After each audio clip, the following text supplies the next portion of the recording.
नमस्कार दोस्तों, आपका स्वागत है मेरे चैनल नोवेल टेप पर। यहाँ आपको मिलेगा बेहतरीन फैंटेसी और एडवेंचर उपन्यासों का आनंद। मैं आपको आकर्षक कहानियाँ और रोमांचक किरदार प्रस्तुत करूंगा।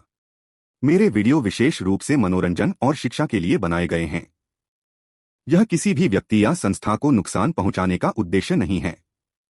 यदि आपको इस सामग्री को लेकर कोई समस्या हो तो कृपया संपर्क करें। मैं यहाँ नियमित रूप से नए उपन्यास और कहानियाँ अपलोड करता रहता हूँ।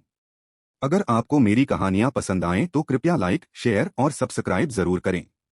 अपनी प्रतिक्रियाएं और सुझाव नीचे कमेंट में जरूर बताएं। वयस्क कहानियों के लिए मेरी टेलीग्राम ग्रुप से जुड़े, लिंक विवरण में है। धन्यवाद और जुड़े रहिए मेरे साथ नई कहानियों के लिए। अपनी चटनी तैयार करने के बाद वे उत्सुकता से खाने लगे। मसालेदार शोरबा बहुत स्वादिष्ट था, जिससे खाते समय उन्हें पसीना आ गया, जबकि टमाटर का शोरबा बहुत स्वादिष्ट था। वसायुक्त गोमांस के टुकड़े अविश्वसनीय रूप से कोमल थे, झींगा पेस्ट ताजा था और ट्रिपे कुरकुरा और स्वादिष्ट था। सबने बड़े चाव से खाना खाया और वे पहले से ही कैबिनेट से ड्रिंक्स भी ले आए थे। अब कोला के साथ हॉटपॉट का मजा लेना तो परम आनंद था। कुछ देर तक खूब खाने के बाद जुआंग शियाओक्सिया ने कहा, मैंने कभी नहीं सोचा था कि मैं इस सर्वनाशकारी दुनिया में इतना स्वादिष्ट हॉटपॉट खा पाऊंगा। मुझे पता है ना? पहले तो मैं बस एक एक दिन जीने के बारे में सोचती थी, डरती थी कि शायद मैं हर रात अगला सूर्योदय न देख पाऊं, डोंगयू ने उत्साह से कहा। लेकिन अब ये सब एक सपने जैसा लग रहा है। हालांकि गु वानियन उनका उत्साह कम नहीं करना चाहती थी, फिर भी उसने उन्हें याद दिलाना जरूरी समझा, तुम्हें अपने पॉइंट्स पर नजर रखनी होगी, ठीक है? एक बार जब तुम्हारे पॉइंट्स खत्म हो जाएंगे तो उन्हें फिर से भरने के लिए तुम्हें दूसरी चीजें बदलनी होंगी, वरना मैं तुम्हें यहाँ नहीं रहने दूंगी। हालांकि वह डोंगयू और जुआंग शियाओक्सिया के साथ जुड़ाव महसूस करती थी, लेकिन वह किसी के लिए भी व्यवस्था के नियमों को नहीं तोड़ती थी। इसलिए वह बस उन्हें यही याद दिला सकी कि वे बहुत ज्यादा उत्साहित न हों और अपनी जिम्मेदारियों को न भूलें। ओह ठीक है, जुआंग जियाओक्सिया को अचानक याद आया। मेरे पास अब ज्यादा कुछ नहीं बचा है, बस 2 लेवल 1 क्रिस्टल कोर हैं। वास्तव में उसके पास एक विशेष क्षमता थी, लेकिन वह बहुत कमजोर थी, केवल स्तर 1 पृथ्वी हेरफेर। इससे पहले वह भाग्यशाली रही थी कि उसे ज़ोंबी के एक समूह को मारने में क्षमता उपयोगकर्ताओं के एक समूह में शामिल होने का मौका मिला था और उसे अपने से के रूप में कुछ क्रिस्टल कोर मिले थे। लेकिन वह एक ऐसे बेस में रह रही थी जहां रहने के लिए क्रिस्टल कोर की आवश्यकता थी, इसलिए उसने अपने रहने के खर्च के लिए उनमें से अधिकांश का उपयोग कर लिया था, जिससे उसके पास केवल 2 लेवल 1 कोर ही बचे थे। उस दिन वह किस्मत की उम्मीद में बाहर निकली थी, लेकिन कई ज़ॉम्बी से उसका सामना हो गया। वह डर के मारे भाग निकली और खुशकिस्मती से इस होटल में पहुंच गई। यहाँ रहना निश्चित रूप से बेस की तुलना में सस्ता था, लेकिन वह अपने संसाधनों को पुनः भरे बिना उन्हें समाप्त नहीं कर सकती थी। आखिरकार आवास के अलावा उसे अभी भी खाने की जरूरत थी। मिसाल के तौर पर इस हॉटपॉट मील को ही लीजिए। हालांकि यह महंगा नहीं था, फिर भी उसे इसे खाने के लिए खुद को तैयार करना पड़ा। इस भोजन के बाद उसने अगले कुछ दिनों तक मितव्ययी रहने का निर्णय लिया। क्या हम कुछ दिनों में साथ घूमने जाने की कोशिश करें? डोंगयू ने चिंतित होकर कहा। हालांकि मेरे पास कोई खास योग्यता नहीं है। अरे, मैं तो सिर्फ लेवल 1 पर हूँ, तुमसे ज्यादा बेहतर नहीं, जुआंग शियाओक्सिया ने व्यंग्यात्मक मुस्कान के साथ कहा। चलो कोशिश करते हैं। अगर किस्मत अच्छी रही तो शायद हम किसी ज़ॉम्बी को मार डालें। अगर नहीं तो हमें दूसरी चीजें ढूंढकर ही काम चलाना पड़ेगा। लेकिन वे जानते थे कि क्रिस्टल कोर के बदले संभवतः सबसे अधिक अंक मिलेंगे। उसके कंगन का मूल्य पहले 300 अंक था, क्योंकि यह प्रलय से पहले मूल्यवान था तथा इसमें 3 हीरे जड़े हुए थे। कंगन के बारे में सोचते ही उसे वेई फेंगुआ की याद आ गई। अरे नहीं, अब उसकी एक गर्लफ्रेंड है, उसे ऐसा नहीं सोचना चाहिए। जुआंग शियाओक्सिया ने अपने दिल के दर्द को भूख में बदल दिया और मांस का एक और बड़ा टुकड़ा खा लिया। हॉटपॉट खत्म होने के बाद उन्हें मेज साफ करने की जरूरत नहीं पड़ती थी। उनके जाने के बाद सिस्टम अपने आप बर्तन उठाकर साफ कर देता था। प्रवेश द्वार पर पीस हॉटपॉट रेस्तरां लिखा एक बोर्ड लटका हुआ था। जैसे ही वे रेस्तरां से बाहर निकले, गुवानियन ने फिर से सिस्टम की आवाज सुनी। डिंग। नया कार्य अनलॉक हुआ, एक रात्रि पाली परिचारक की भर्ती करें। कार्य पुरस्कार, कमरे 301 और 302 अनलॉक करें। कमरे 209 और 210 को अपग्रेड करें। एक स्टाफ छात्रावास कक्ष अनलॉक करें। स्टाफ वर्दी के 2 सेट, 5 प्रकार की दवाइयों की असीमित मात्रा अनलॉक करें। नोट, सभी तीसरी मंजिल के कमरे डबल रूम हैं, जिनकी कीमत 20 अंक है। एक और नया काम। इस बार नाइट शिफ्ट अटेंडेंट की भर्ती। उसने पहले ही जोशी के काम के घंटे सुबह 8 बजे से शाम 8 बजे तक निर्धारित कर दिए थे, इसलिए रात्रि पालिका कर्मचारी रात 8 बजे से सुबह 8 बजे तक काम करेगा, है ना? इस तरह यदि मेहमान आधी रात को आ जाएं तो सिस्टम को उसे जगाने की जरूरत नहीं पड़ेगी। यह प्रणाली सचमुच विचारशील थी। इसके अलावा इस बार वे 5 प्रकार की दवाइयां भी प्राप्त कर सकते हैं। यद्यपि प्रलय से बचे हुए कई लोगों की शारीरिक संरचना काफी बेहतर हो गई थी, लेकिन कुछ लोग बहुत कमजोर हो गए थे, जो मुश्किल से ही जीवित बचे थे। उदाहरण के लिए वो शिशु को ही लीजिए। उसे कोई अज्ञात बीमारी थी जिसकी वजह से उसे बार बार खांसी आती थी। यदि उसे कोला हैमबर्गर को या होटल के किसी भी अतिथि को सिरदर्द या बुखार हो जाए तो दवा के बिना परेशानी हो सकती है। वे होटल की लॉबी में पहुंचे और जुआंग शियाओक्सिया अपने कमरे में जाने और आराम करने के लिए सीढ़ियों की ओर मुड़ने ही वाली थी जब उसने वेई फेंगुआ और बाई शुवेन को कैबिनेट में चीजें खरीदते देखा। वेई फेंगुआ ने बाई शुवेन की कमर पर हाथ रखा हुआ था और दोनों बहुत अंतरंग लग रहे थे। जुआंग शियाओक्सिया ने अपनी निगाहें नीची कर लीं और खुद को उनकी ओर न देखने के लिए मजबूर किया। सच कहूं तो अब उसे कुछ हद तक अपराधबोध महसूस हो रहा था। वेई फेंगुआ से उसका ब्रेकअप सौहार्दपूर्ण था और तब से कई साल बीत चुके थे। अब उसे गर्लफ्रेंड रखने की इजाजत क्यों नहीं मिलनी चाहिए? उसे इस बात से दुखी होने का क्या हक था? लेकिन मानव हृदय को इतनी आसानी से नियंत्रित नहीं किया जा सकता। बेशक अगर उसे दुख भी होता तो वह चुपचाप सह लेती और कभी भी उनके रिश्ते में हस्तक्षेप करने की कोशिश नहीं करती। संतरे के जूस की एक बोतल लेने के बाद बाई शुवेन ने वेई फेंगुआ से कहा, मैं आराम करने के लिए कमरे में वापस जा रहा हूं। आप क्या करेंगे? आप आगे बढ़े, मैं होटल में थोड़ा और घूमना चाहता हूं। मैं इसके बारे में बहुत उत्सुक हूं, वेई फेंगुआ ने मुस्कुराते हुए कहा। ठीक है, बाई शुवेन को कुछ भी संदेह नहीं था। जैसे ही वह आगे बढ़ी उसने मुस्कुराते हुए गु वानियन और अन्य लोगों का अभिवादन किया। खूबसूरत महिला को करीब से देखकर गु वानियन का दिल तेजी से धड़कने लगा। बाई शुवेन न केवल बहुत खूबसूरत थी बल्कि उसकी आभा भी असाधारण थी। सचमुच सुंदर बड़ी बहनें उसकी पसंदीदा थीं। हालांकि बाई शुवेन के ऊपर जाने के बाद वेई फेंगुआ जुआंग जियाओक्सिया के पास पहुंचे और कहा, क्या हम बात कर सकते हैं? जुआंग जियाओक्सिया चौंक गया। अब वे दोनों किस विषय पर बात कर सकते हैं? आखिर वे एक दूसरे का पहला प्यार थे और अब वेई फेंगुआ की एक गर्लफ्रेंड भी है। क्या उसे दूरी नहीं बनानी चाहिए? तो जुआंग शियाओक्सिया ने एक कदम पीछे हटते हुए ठंडे स्वर में कहा, चलो नहीं। हमें क्या बात करनी है? डोंग यू ने भी वेई फेंगुआ को असमंजस से देखा। वेई फेंगुआ ने अपनी आंखें सिकोड़ लीं, कुछ अप्रसन्नता से प्रतीत हुए, फिर एक व्यंग्यात्मक हंसी निकाली और कहा, तुम किससे डरते हो? जुआंग शियाओक्सिया तुरंत भड़क गया, यह कैसा मजाक है? मुझे किस बात का डर है? ठीक है, आप बात करना चाहते हैं?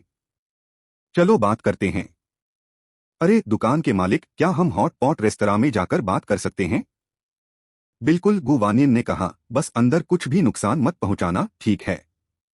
ठीक है, चिंता मत करो। यह कहने के बाद जुआंग जियाओक्सिया ने एक बार फिर वेई फेंगुआ की ओर देखा, फिर हॉट पॉट रेस्तरां में चला गया। वेई फेंगुआ तुरंत उसके पीछे चला गया। वास्तव में गु वानियन यह बता सकती थी कि वेई फेंगुआ ने जानबूझकर जुआंग शियाओक्सिया को उकसाने के लिए वे शब्द कहे थे। निश्चित रूप से जुआंग शियाओक्सिया पूरी तरह से इसके झांसे में आ गया था, लेकिन वह अन्य लोगों के मामलों में दखल नहीं देना चाहती थी। आखिरकार वह नहीं जानती थी कि जुआंग जियाओक्सिया वास्तव में क्या सोच रहा था। ये बस एक बातचीत थी, कोई बड़ी बात नहीं।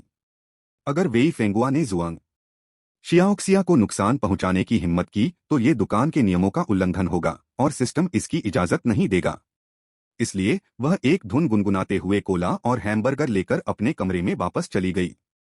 हालांकि डोंग यू उत्सुक थी, लेकिन वह अन्य लोगों की बातचीत को नहीं सुन सकती थी, इसलिए वह भी आराम करने के लिए अपने कमरे में वापस चली गई। जुआंग शियाओक्सिया और वेई फेंगुआ हॉट पॉट रेस्तरां में दाखिल हुए और एक बेतरतीब मेज पर बैठ गए। आप वास्तव में क्या कहना चाहते हैं? जुआंग जियाओक्सिया ने अपने धड़कते दिल को दबा दिया, अपनी अभिव्यक्ति और स्वर को यथासंभव उदासीन रखने की कोशिश कर रही थी। अगर वेई फेंगुआ की अब कोई गर्लफ्रेंड नहीं होती तो वह इस स्थिति में बहुत खुश होती। लेकिन इन सालों में आप कैसे रहे हैं? प्रलय के बाद की दुनिया में आप पिछले एक साल में कैसे बचे? वेई फेंगुआ ने चिंतित भाव से पूछा। सर्वनाश से पहले मैं बहुत अच्छा कर रहा था।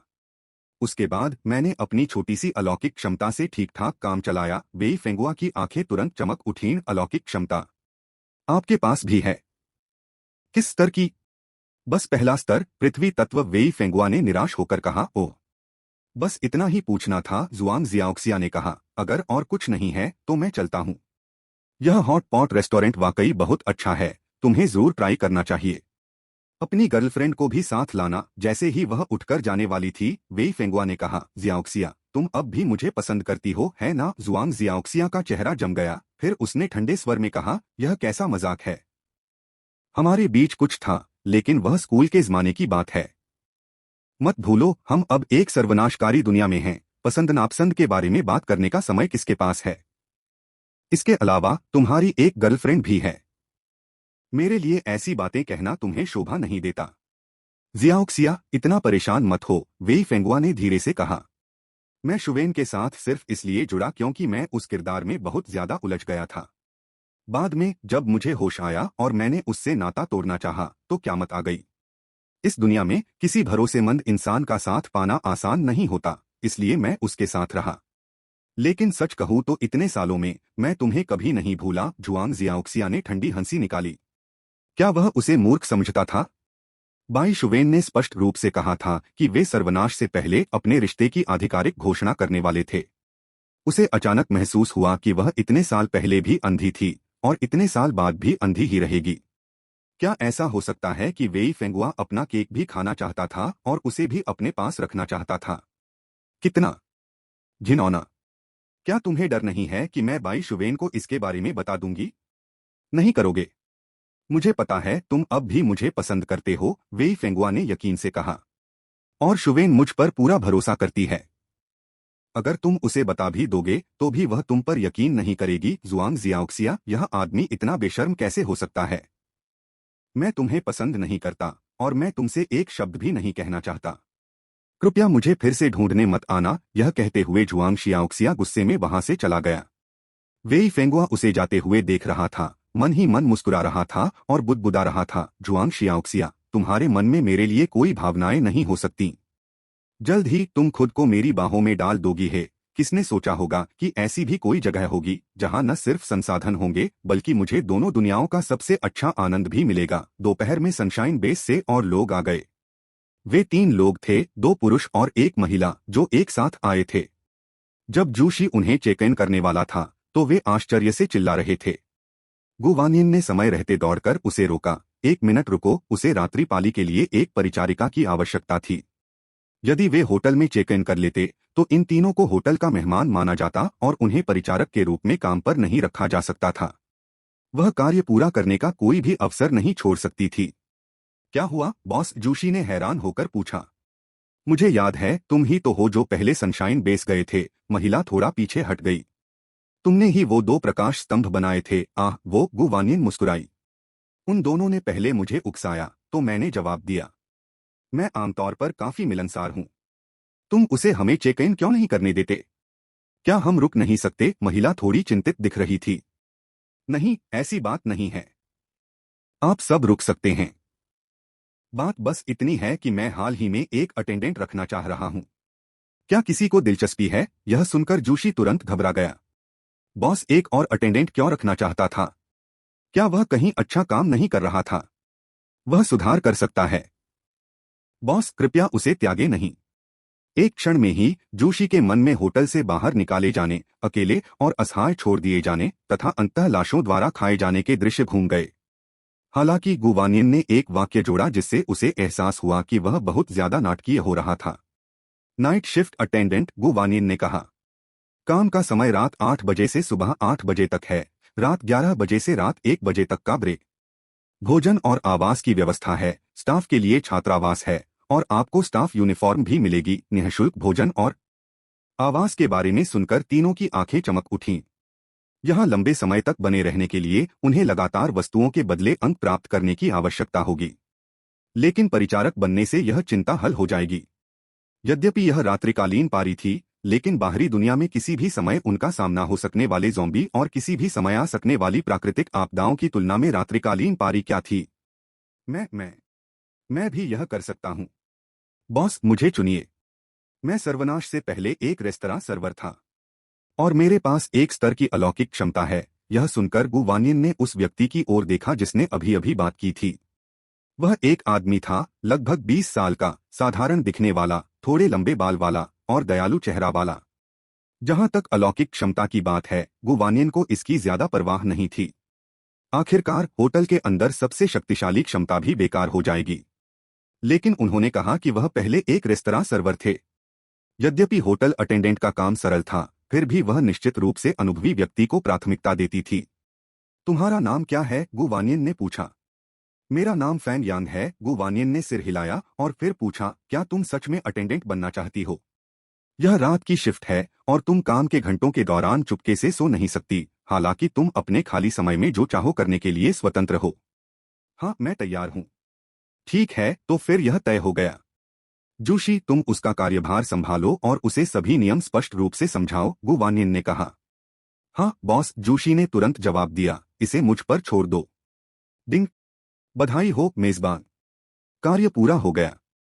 पुरस्कार कमरे 301 और 302 अनलॉक करें, कमरे 209 और 210 को अपग्रेड करें, एक स्टाफ डॉर्मेट्री रूम अनलॉक करें, स्टाफ यूनिफॉर्म के 2 सेट, 5 प्रकार की दवाओं की असीमित मात्रा अनलॉक करें। अन्य 2 लोग फेंग यांग को ईर्ष्या से देख रहे थे। जूशी ने उन्हें होटल के नियमों की सावधानी पूर्वक समीक्षा करने को कहा, फिर उनका चेक इन कराया और उन्हें कमरा संख्या 208 और 209 में ठहराया। ये दोनों क्रिस्टल कोर के बिना साधारण लोग थे, इसलिए वे अपने कुछ आभूषणों को केवल 100 अंकों से अधिक के बदले में ही बदल सकते थे। इस समय वे आभारी थे कि उन्होंने अपने आभूषण सिर्फ इसलिए नहीं त्यागे क्योंकि वे सर्वनाश के बाद की दुनिया में बेकार लग रहे थे। चेक इन पूरा करने के बाद जूशी ने उन्हें भोजन खरीदने का तरीका सिखाया और फांग यांग को भी निर्देश दिए। फेंग यांग का स्टाफ डॉर्मेट्री भी शूशी के कमरे के ठीक बगल में दिखाई दिया। अंदर का साज सज्जा भी वैसी ही थी, स्टाफ की वर्दी भी, सफेद कमीज और काली पैंट।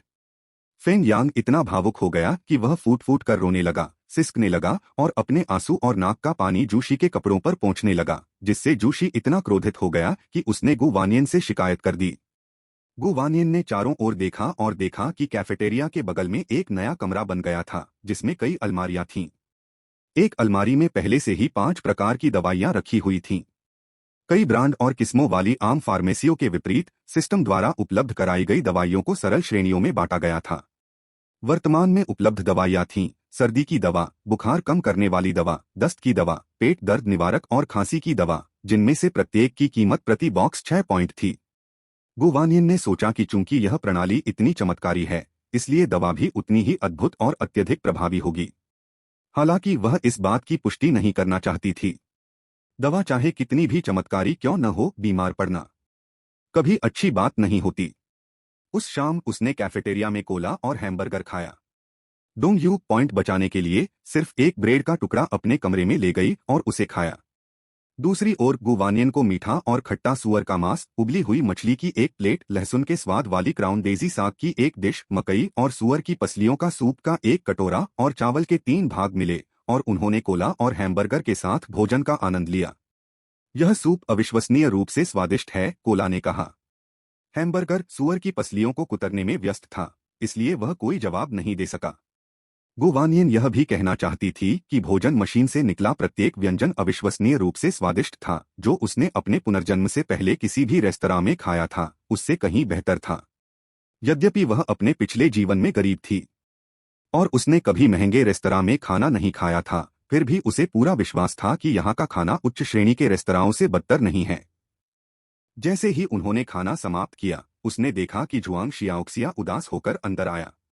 जियाओक्सिया, रात के खाने के लिए आ रही हो? गु वानियन ने उसका स्वागत किया। नहीं, मैं तुम्हें ढूंढने आया हूँ, जुआंग शियाओक्सिया ने उसके पास बैठते हुए कहा। कोला और हैमबर्गर ने विचारशील होकर खाली बर्तन सिंक में रख दिए। क्या हुआ? गु वानियन ने देखा कि वह परेशान लग रही थी। क्या यह वेई फेंगुआ की आज तुमसे कही गई बात की वजह से है? यह उस बदमाश की वजह से है, जुआंग शियाओक्सिया ने विलाप किया। मेरा पहला प्यार सब बर्बाद हो गया। फिर उसने वेई फेंगुआ द्वारा गु वानियन को कही गई सारी बातें बता दी। हालांकि गु वानियन छोटी थीं, लेकिन जुआंग शियाओक्सिया को इतना अनोखा होटल चलाने के लिए वह प्रभावशाली लगी।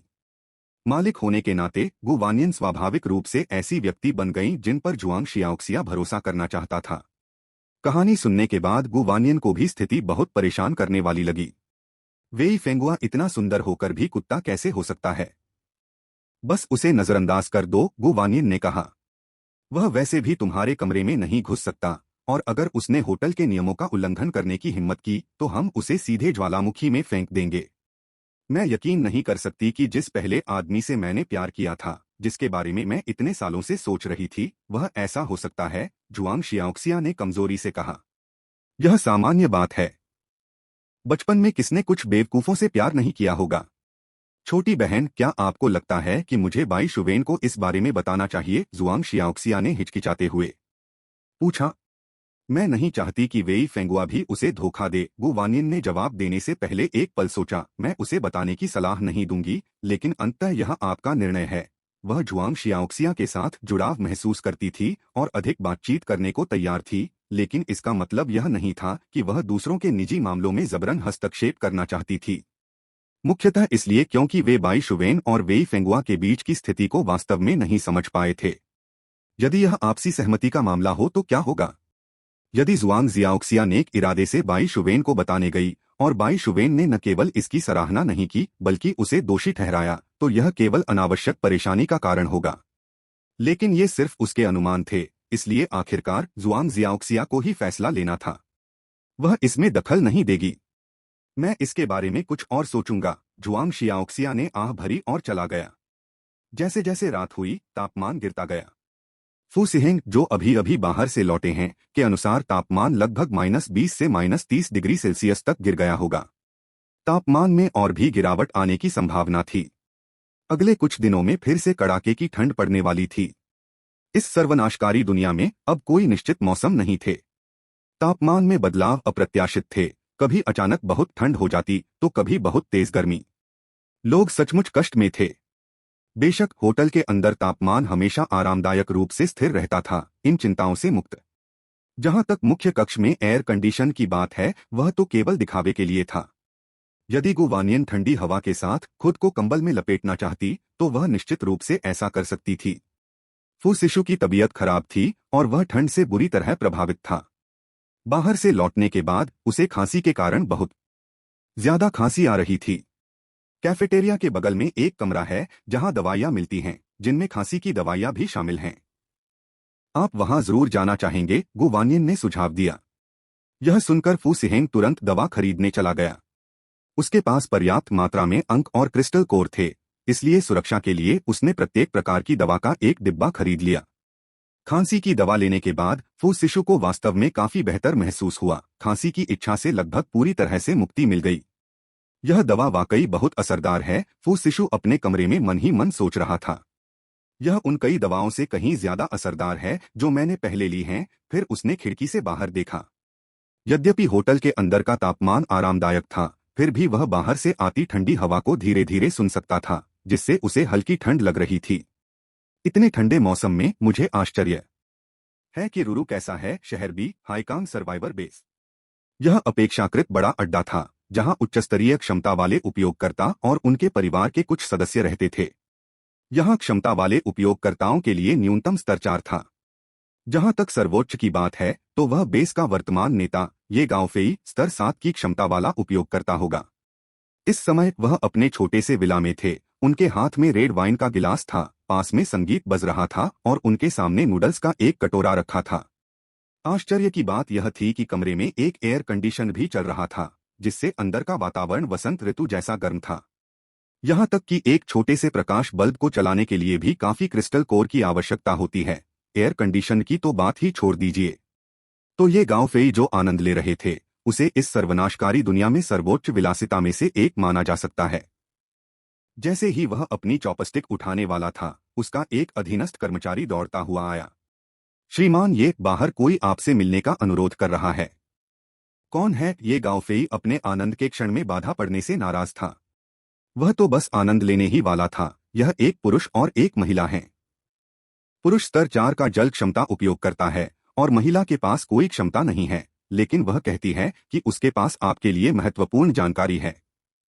उन्हें कहो कि चले जाएं, ये गांवफेई ने अधीरता से कहा। मैं ऐसी घटिया जानकारी की परवाह क्यों करूं? जी श्रीमान। जैसे ही ये गांवफेई अपने नूडल्स के कटोरे का आनंद लेने वाला था, उसके अधीनस्थ की आवाज बाहर से फिर से सुनाई दी। श्री, ये अब क्या? ये गांवफेई दहाड़ा, क्या तुम मुझे अकेला नहीं छोड़ सकते? बाहर निकलो।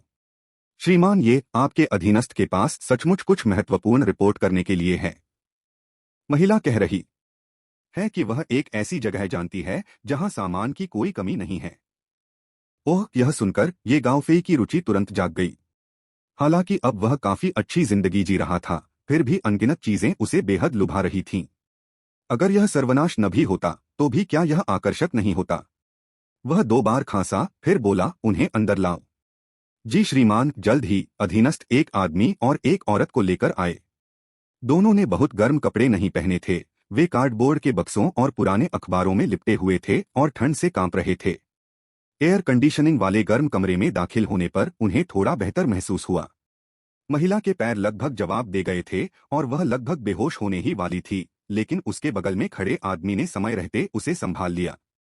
तुम दोनों कौन हो? ये गांवफेई ने रौबदार अंदाज में कहा। मैं पहले से ही इसी बेस में रह रहा था। मेरे पास लेवल 4 की जल क्षमताएं हैं, उस आदमी ने जल्दी से कहा। कुछ दिन पहले मेरे क्रिस्टल कोर खत्म हो गए थे, इसलिए मैं ज़ॉम्बी मारने निकला था। तभी मैंने देखा कि ज़ॉम्बी उसका पीछा कर रहे हैं, इसलिए मैंने उसे बचाया और वापस यहाँ ले आया। उसने कहा कि उसके पास बहुत ज़रूरी जानकारी है और उसने मुझे उसे आपके पास लाने के लिए कहा। वे लगभग हाईकांग बेस पर वापस आ ही गए थे कि अचानक तापमान गिर गया। सौभाग्यवश वे तेजी से भागे और उस समय वापस आ गए जब बाहर का तापमान केवल -20 से -30 डिग्री सेल्सियस था। यदि तापमान और अधिक गिर जाता तो वे निश्चित रूप से जमकर मर जाते।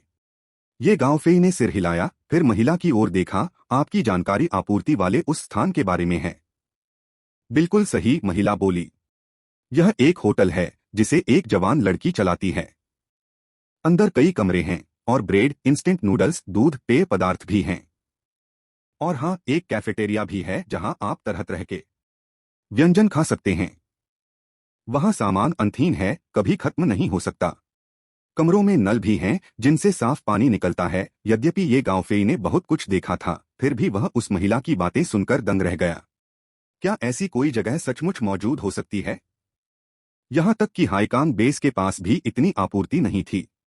वह लाल वाइन का गिलास पकड़े हुए बेफिक्र दिख रहा था, लेकिन वास्तव में वह दिन में केवल एक गिलास ही पीता था। जहां तक ब्रेड और इंस्टेंट नूडल्स की बात है, तो वह उन्हें खा सकता था, लेकिन वह ज्यादा खाने की हिम्मत नहीं कर पाता था। यहां तक कि एक कटोरा नूडल्स खाना भी उसके लिए विलासिता थी। विभिन्न व्यंजन तो और भी अधिक असंभव थे।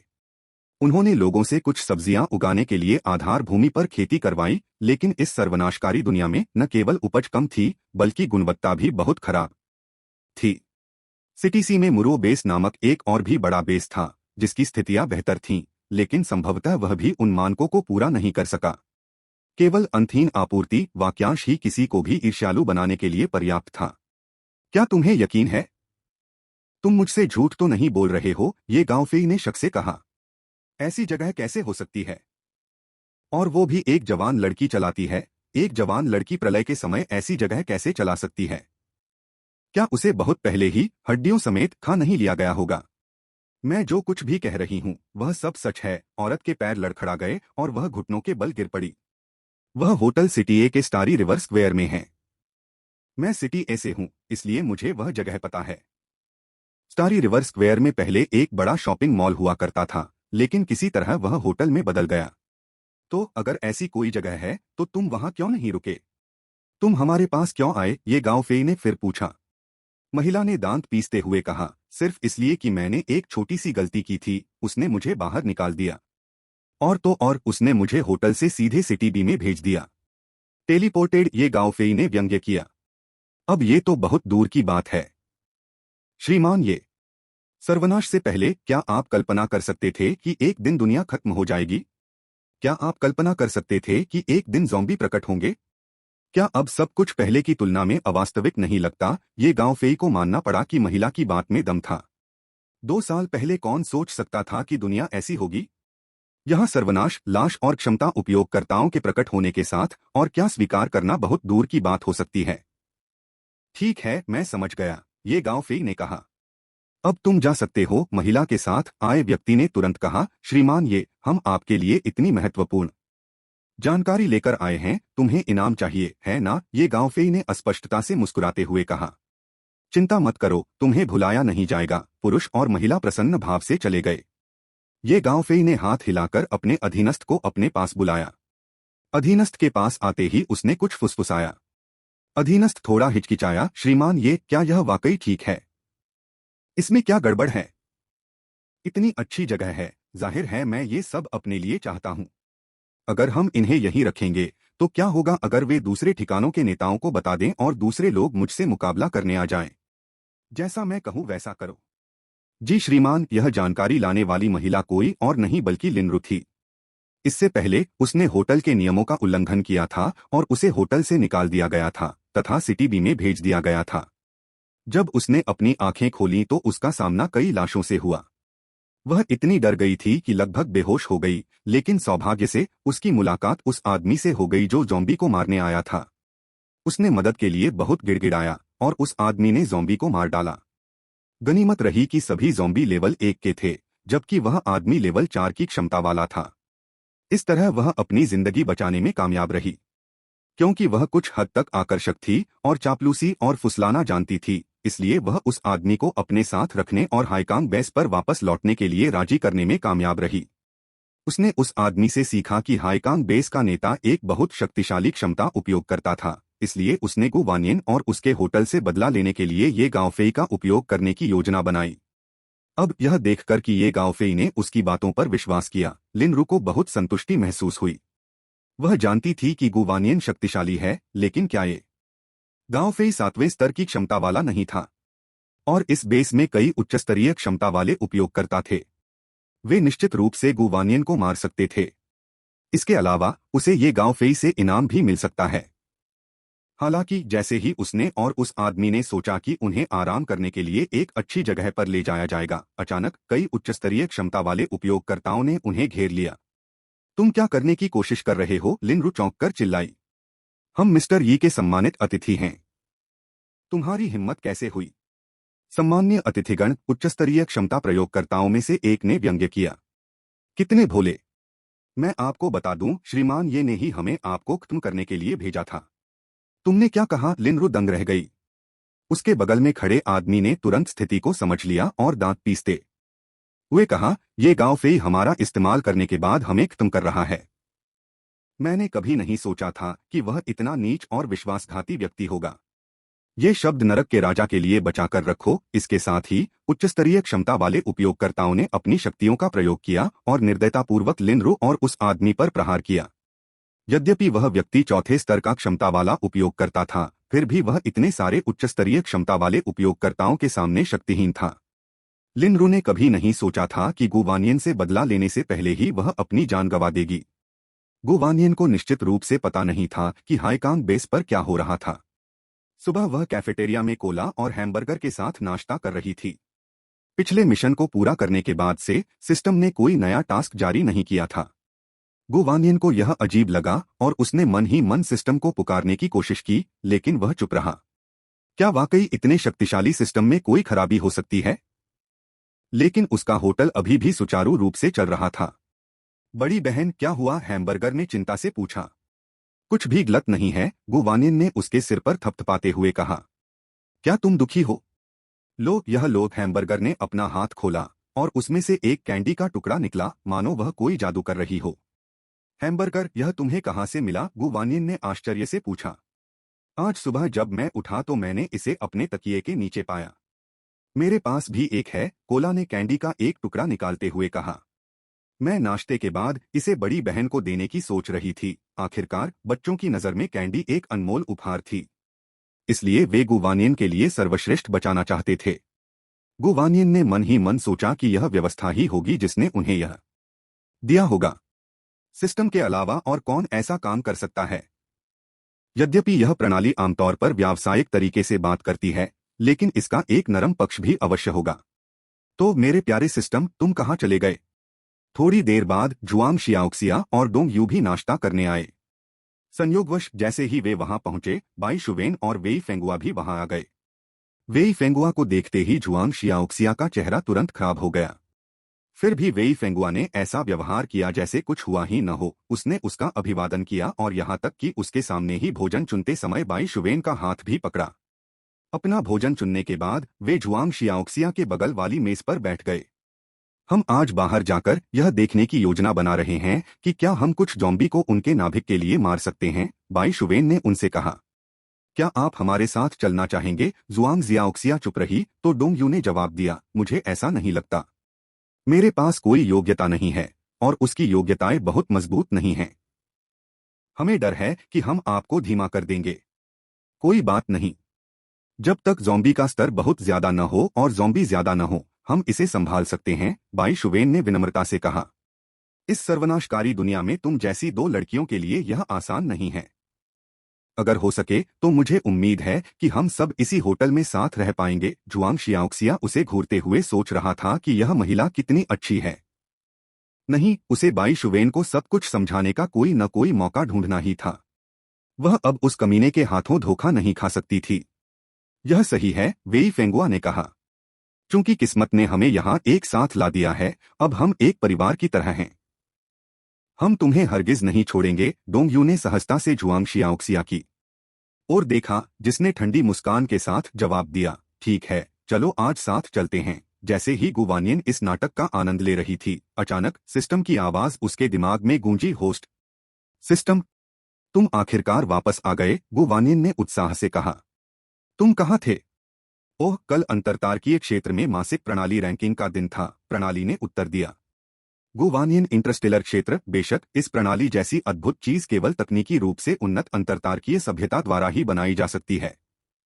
अचानक उसके मन में एक और विचार आया और उसने पूछा, तो क्या आपकी रैंकिंग अंकों पर आधारित है? यह सही है, सिस्टम ने कहा। इस बार मैं पहले स्थान पर हूं, यहां तक कि आमतौर पर उदासीन रहने वाला सिस्टम भी थोड़ा उत्साहित लग रहा था जब उसने आगे कहा, यह मेरा पहला स्थान पाने का मौका है। मेजबान, यह सब आपकी बदौलत है। सच में गुवानियन भी खुश थी। लेकिन मैंने ज्यादा कुछ नहीं किया है। अगर कुछ किया है तो वो ये कि तुमने कोला, हैमबर्गर और मुझे काफी मजे करने दिए हैं। इसके अलावा मुझे लगता है कि हमने हाल ही में ज्यादा पॉइंट नहीं कमाए हैं। दूसरे सिस्टम के लिए पॉइंट्स कमाना बहुत मुश्किल है। उनकी तुलना में हमने वाकई काफी पॉइंट्स कमाए हैं। और ज्यादा कुछ न करना ही सबसे अच्छी बात है, सिस्टम ने समझाया। एक बार मैं एक विनाशकारी दुनिया में एक और मेजबान से बंधा हुआ था। मैंने उसे एक होटल और सबसे अच्छा इलाज दिया, लेकिन वह हर दिन जरूरत से ज्यादा दयालु रहती थी, यहाँ तक कि मेहमानों को होटल के नियम तोड़ने में भी मदद करती थी। वह होटल से खाना भी ले जाती थी और बाहर कई लोगों को बांटती थी। मैं बिल्कुल भी पॉइंट्स नहीं कमा पाया।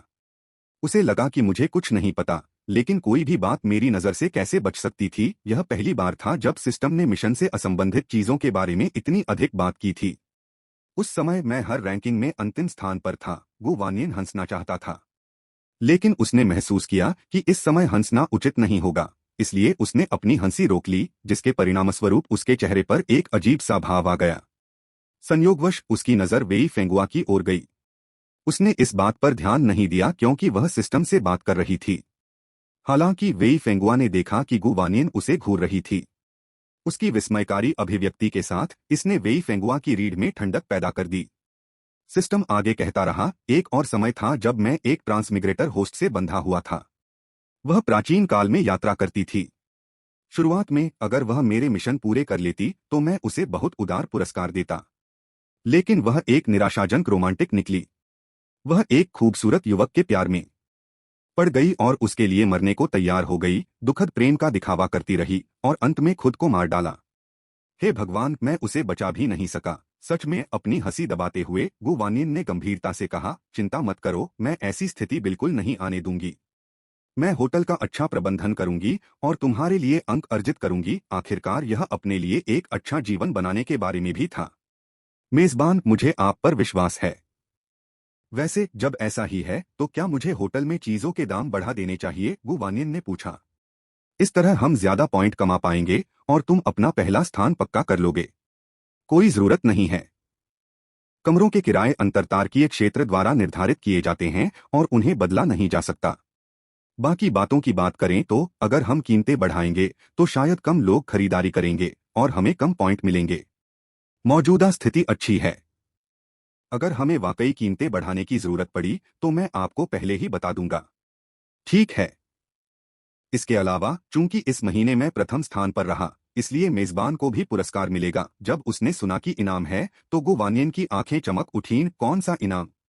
बधाई हो मेजबान। अब आप एक लिफ्ट, एक वाहन, जुरासिक पार्क और तीसरी मंजिल के सभी कमरों को अनलॉक कर सकते हैं। गु वानियन दंग रह गया। मैं पूछना चाहता हूँ, जुरासिक पार्क क्या है? गु वानियन ने डरते हुए पूछा। क्या मैं जुरासिक पार्क के बारे में सोच रहा हूँ?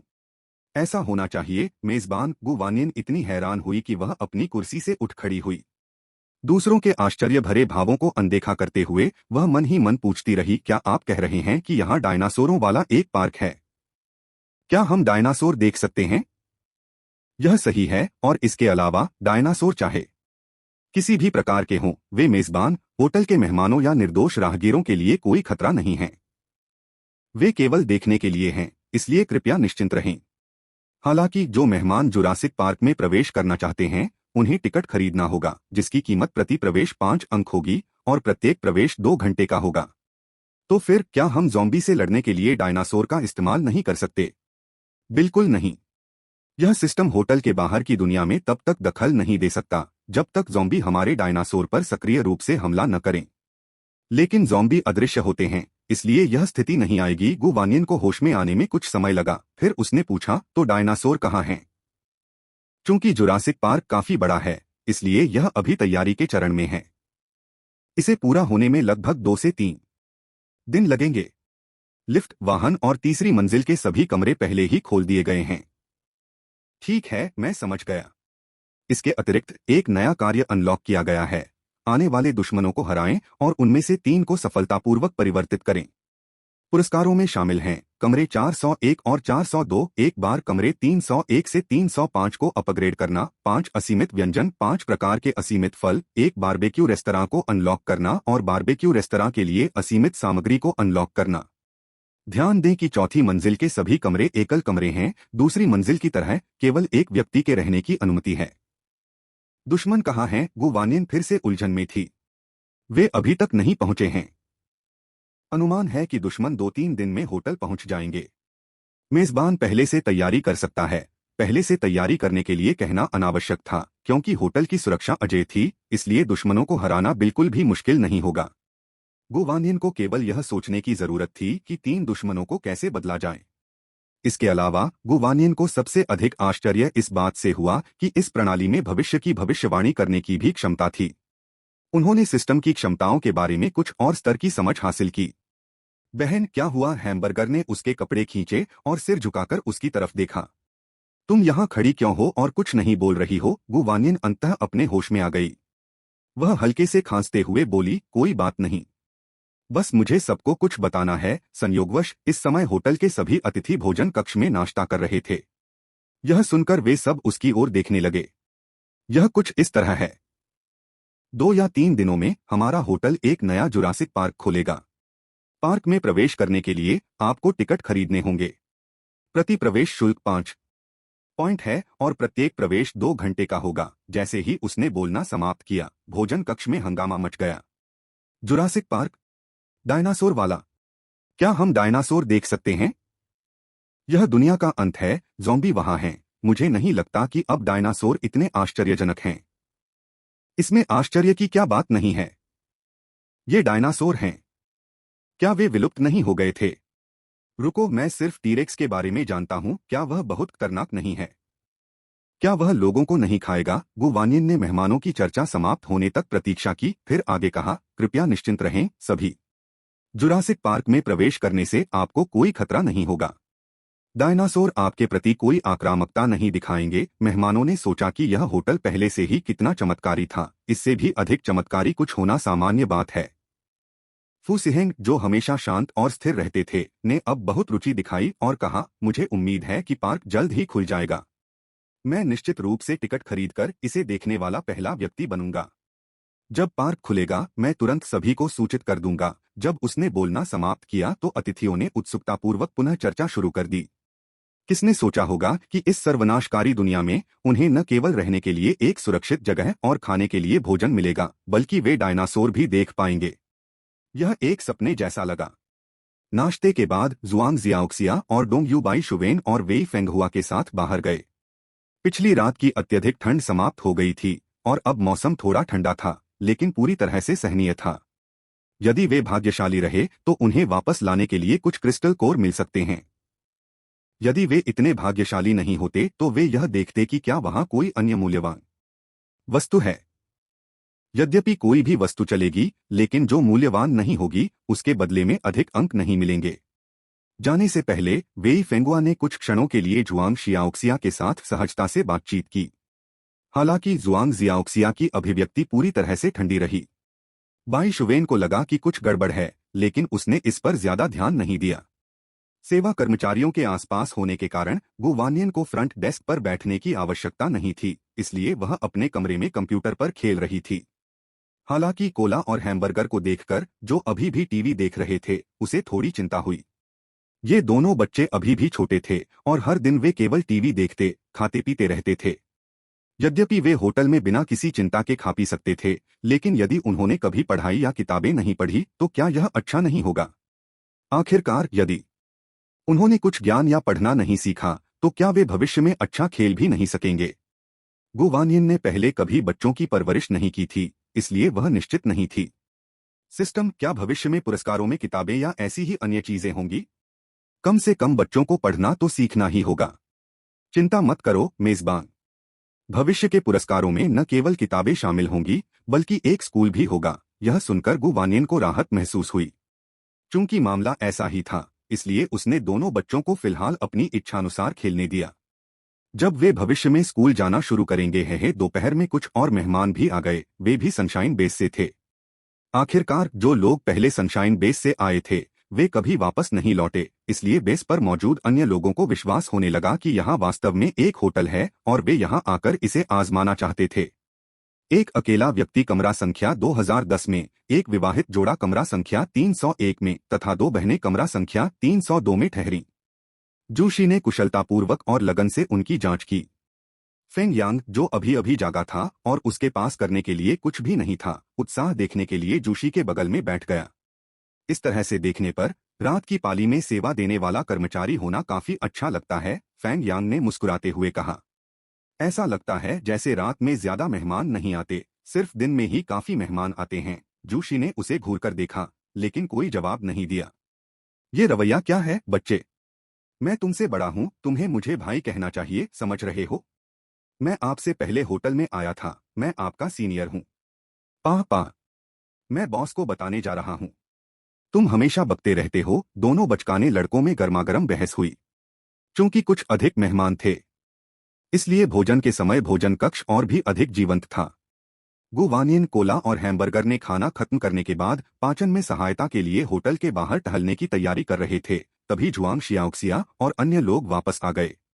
उन सभी पर खून के निशान थे, लेकिन उनकी मानसिक स्थिति को देखते हुए ऐसा नहीं लग रहा था कि ये उनकी अपनी चोटें थीं। जुआंग शियाओक्सिया और डोंग यू दोनों के चेहरे पर गुस्सा था। वेई फेंगुआ मासूम दिख रहे थे, जबकि बाई शुवेन के चेहरे पर जटिल भाव थे। क्या हुआ था? जैसे ही डोंग यू ने गु वानियन को देखा, वह शिकायत करने के लिए दौड़ी। बहन दुकानदार, मैं आपको बता दूं, वह भी उपनाम वाला नीच आदमी बहुत ज्यादा है। यह सुनकर गु वानियन को थोड़ा आश्चर्य हुआ। डोंग यू हमेशा से ही अंतर्मुखी और खुशमिजाज स्वभाव की थी। उसे याद आया कि आखिरी बार डोंग यू ने ऐसे लहजे में तब बात की थी जब वह पहली बार होटल पहुंची थी और ज़ॉम्बी उसका पीछा कर रहे थे। और तो और, क्या उसने यह नहीं कहा था कि प्रलय से पहले वह वेई फेंगुआ की कट्टर प्रशंसक थी? वह उसके बारे में ऐसा कैसे कह सकती है? और भी अजीब बात यह थी कि उसने अपनी आवाज बिल्कुल भी धीमी नहीं की, और जब वेई फेंगुआ और बाई शुवेन ने उसे गालियां देते सुना तो वे नाराज नहीं लगे। वेई फेंगुआ तो शर्मिंदगी से ऊपर की ओर खिसक गया। क्या हुआ? गु वानियन ने पूछा। डोंग यू ने कहा, बाहर हमें ज़ॉम्बी मिले। 4 लेवल 1 ज़ॉम्बी और 1 लेवल 2 ज़ॉम्बी था। लेवल 1 की लाशें बाई शुवेन और वेई फेंगुआ के लिए कोई बड़ी बात नहीं थीं। इसके अलावा उनके पास जुआंग शियाओक्सिया था, जिसके पास स्तर 1 की अलौकिक क्षमता थी। हालांकि जुआंग जियाओक्सिया का पहले भी ज़ॉम्बी द्वारा पीछा किया गया था। ऐसा इसलिए था क्योंकि जब उसका सामना कई ज़ॉम्बी से हुआ तो वह अकेली थी। अब जब अन्य लोग भी उसके आसपास थे तो वह अपना धैर्य थोड़ा बेहतर बनाए रख सकी। डोंग यू हालांकि एक साधारण व्यक्ति थी। उसने इतने लंबे समय तक सर्वनाशकारी दुनिया में प्रशिक्षण लिया था और अन्य लोगों के साथ उसने अपने चाकू से लाश पर वार करने का साहस किया। यह सिर्फ लेवल 2 ज़ोंबी था जो थोड़ा परेशान करने वाला था। इस सर्वनाशकारी दुनिया में ज़ॉम्बीज़ को स्वाभाविक लाभ प्राप्त था। यहाँ तक कि एक स्तर 2 ज़ोंबी भी स्तर 4 क्षमता उपयोगकर्ता के साथ खूनी लड़ाई में शामिल हो सकता है। इसलिए उन्होंने लाशों से लड़ना शुरू कर दिया, और वह स्तर 2 की लाश विशेष रूप से वेई फेंगुआ में रुचि रखती थी, लगातार उस पर ध्यान केंद्रित कर रही थी। वेई फेंगुआ धीरे धीरे अभिभूत हो गया, जबकि बाई शुवेन कई स्तर 1 लाशों के साथ उलझ गया। वह वास्तव में अपनी क्षमता का उपयोग कर भाग सकता था, लेकिन क्रिस्टल कोर के लालच में उसने जुआंग जियाओक्सिया के बाल पकड़ लिए जब वह और डोंग यू लेवल 1 ज़ॉम्बी से जूझ रहे थे, और उसे लेवल 2 ज़ॉम्बी के सामने फेंक दिया। उसका मकसद ज़ॉम्बी का ध्यान भटकाना था ताकि वह मौके का फायदा उठा सके। सौभाग्य से जुआंग जियाओक्सिया ने तुरंत प्रतिक्रिया दी और चकमा दे दिया। साथ ही बाई शुवेन ने अभी अभी उन स्तर 1 लाशों को खत्म किया था और स्तर 2 लाश पर ध्यान केंद्रित करना शुरू कर दिया था। अंततः लेवल 2 ज़ोंबी से निपटा गया। लेकिन वेई फेंगुआ ने जो किया था उसके बारे में सोचकर ही उन्हें गुस्सा आ गया। पूरी कहानी जानने के बाद गु वानियन भी अवाक रह गया। यद्यपि सर्वनाशकारी दुनिया में स्वयं को बचाने के लिए दूसरों को धक्का देना असामान्य नहीं था, लेकिन वेई फेंगुआ ऐसा अपनी जान बचाने के लिए नहीं कर रहा था, उसने ऐसा क्रिस्टल कोर के लिए किया था। दूसरे शब्दों में, उनकी नज़र में जुआंग जियाओक्सिया का जीवन एक क्रिस्टल कोर से भी कम मूल्य का था। यदि जुआंग जियाओक्सिया उसके लिए कोई महत्वहीन व्यक्ति होती तो यह समझ में आता, लेकिन वह पहले भी उसके प्रति बहुत स्नेहपूर्ण व्यवहार करता रहा था। यह आदमी सचमुच घृणित था। मैंने वास्तव में यह कम करके आंका था कि वह कितना घिनौना हो सकता है, जुआंग जियाओक्सिया ने बुदबुदाया। इस समय बाई शुवेन ने बहुत दोषी महसूस करते हुए कहा, मुझे वास्तव में खेद है, मुझे उम्मीद नहीं थी कि हुआ ऐसा कुछ करेगा। मैं उसकी ओर से आपसे माफी मांगता हूँ।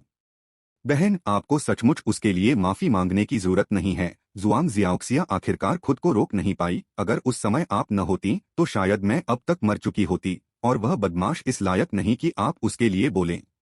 क्या आपको पता है कि उसने मुझसे पहले क्या कहा था? बाई शुवेन दंग रह गई। क्या उसने कहा? जुआंग जियाओक्सिया ने अपने और वेई फेंगुआ के पहले प्यार के बारे में सब कुछ बता दिया, और वेई फेंगुआ ने उससे पहले जो कुछ कहा था वह सब कुछ बाई शुवेन को बता दिया।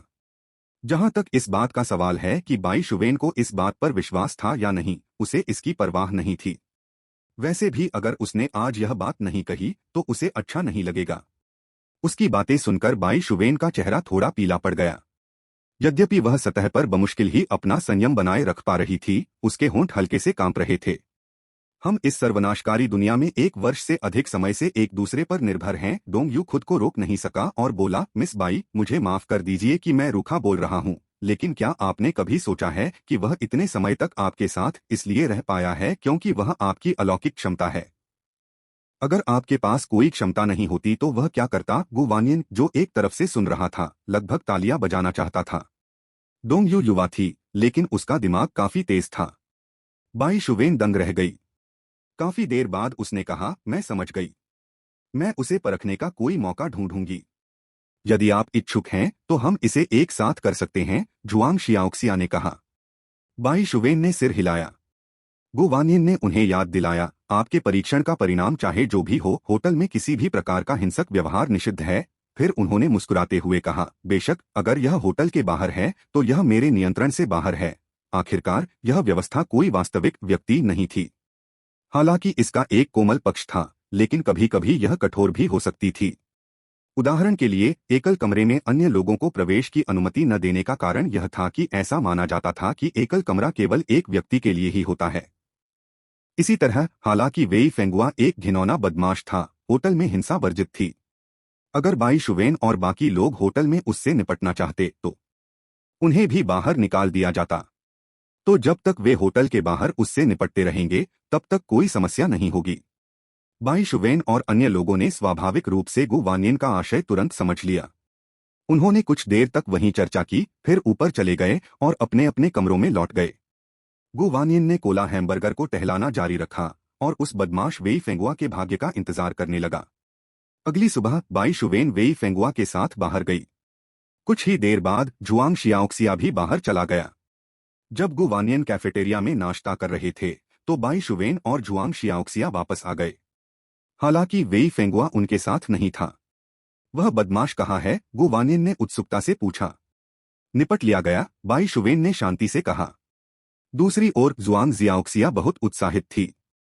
शाकाहारी पकौड़ों की एक प्लेट खरीदकर वह उसे ले आई और खाते हुए गु वानियन को बताने लगी। पता चला कि कल रात उसने वेई फेंगुआ को नूडल की दुकान पर आमंत्रित किया था। उस समय नूडल की दुकान में कोई नहीं था और जुआंग जियाओक्सिया की जानबूझकर और अनजाने में की गई छेड़खानी से वेई फेंगुआ को सचमुच लगा कि उसका आकर्षण अप्रतिरोध्य है। जुआंग जियाओक्सिया के मार्गदर्शन में उसने अपनी सच्ची भावनाएं प्रकट कर दी। निश्चित रूप से सर्वनाश के बाद वह बाई शुवेन के साथ उसकी अलौकिक क्षमता के कारण रहा। जुआंग जियाओक्सिया ने फिर पूछा, अगर वे अपनी पुरानी दोस्ती फिर से जगा ले तो क्या होगा? अगर बाई शुवेन को पता चल गया तो क्या होगा? वेई फेंगुआ ने कहा कि वह डरे नहीं थे। उस मूर्ख महिला बाई शुवेन ने उन पर पूरी तरह से भरोसा किया था। उसे यह नहीं पता था कि बाई शुवेन दरवाजे पर खड़ी थी और उसकी सारी बातें सुन रही थी। इसलिए आज सुबह बाई शुवेन ने उसे होटल से बाहर निकाल लिया और जुआंग जियाओक्सिया के साथ मिलकर उन्होंने उससे निपटा। क्या तुमने उसे मार डाला? गु वानियन ने पूछा। ओह, हम इतनी दूर नहीं गए, जुआंग जियाओक्सिया ने अपनी पकौड़ी निगलते हुए कहा। मैंने तो बस उसके दोनों हाथ निष्क्रिय कर दिए हैं और मिस बाई ने उसके दोनों पैर निष्क्रिय कर दिए हैं। जुआंग जियाओक्सिया कल वेई फेंगुआ द्वारा उसे खतरे में डालने का बदला ले रही थी, जबकि बाई शुवेन 1 साल से अधिक समय तक धोखा दिए जाने का बदला ले रही थी। यद्यपि वेई फेंगुआ के पास एक अलौकिक क्षमता थी तथा उसके दोनों हाथ और पैर अक्षम थे, फिर भी कोई कल्पना कर सकता था कि उसका भविष्य कैसा होगा। गु वानियन ने सिर हिलाया, इस रसदार गपशप का पूरा आनंद लिया। यह अच्छी बात है कि वेई फेंगुआ से निपटा गया है, अब वह होटल में लोगों को परेशान नहीं करेगा। पीस होटल एक गर्म और शांतिपूर्ण जगह होनी चाहिए। 2 दिन बाद सिस्टम ने गु वानियन को सूचित किया कि जुरासिक पार्क तैयार है और इसे खोला जा सकता है। इसके अलावा इस डर से कि डायनासोर होटल के बाहर से गुजरने वालों को डरा सकते हैं, सिस्टम ने सोच समझकर एक वैकल्पिक आयाम तैयार किया। होटल की तीसरी मंजिल पर कमरा नंबर 301 के बगल में एक दरवाजा था। इस दरवाजे को खोलकर अंदर जाने पर आपको एक अलग आयाम में ले जाया जा सकता था। अंदर एक विशाल दुनिया थी जिसमें नीला आसमान, सफेद बादल, हरे भरे पहाड़ और पेड़ थे और उनके बीच डायनासोर दौड़ते खेलते हुए दिखाई दे रहे थे। इस दरवाजे के बगल में एक कार्ड रीडर था। जुरासिक पार्क में प्रवेश करने के लिए किसी को बस अपना रूम कार्ड स्वाइप करना होता था और दरवाजा खुल जाता था तथा कार्ड से संबंधित अंक काट लिए जाते थे। इस प्रणाली ने कैफेटेरिया, नूडल शॉप और हॉट पॉट रेस्तरां जैसी जगहों पर भी कार्ड रीडर जोड़ दिए।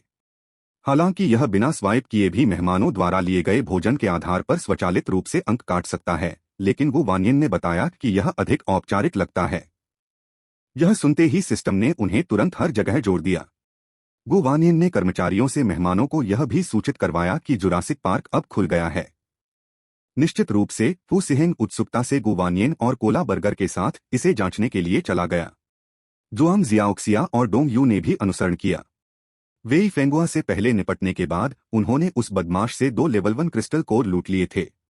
बाई शुवेन उन्हें नहीं चाहता था, इसलिए जुआंग जियाओक्सिया ने उन्हें वापस ले लिया और एक डोंग यू के साथ साझा किया। अब जबकि वे आर्थिक रूप से कुछ अधिक आरामदायक हो गए थे, वे जुरासिक पार्क भी देखना चाहते थे। आखिरकार वे डायनासोर थे। उस दरवाजे में प्रवेश करने के बाद सभी लोग पहले अंधेरे के एक से गुजरे, फिर प्रकाश का एक विस्फोट हुआ। सभी ने सहज ही अपनी आंखें बंद कर लीं। जब उन्होंने फिर से अपनी आंखें खोलीं तो वे अपने सामने का दृश्य देखकर आश्चर्यचकित रह गए।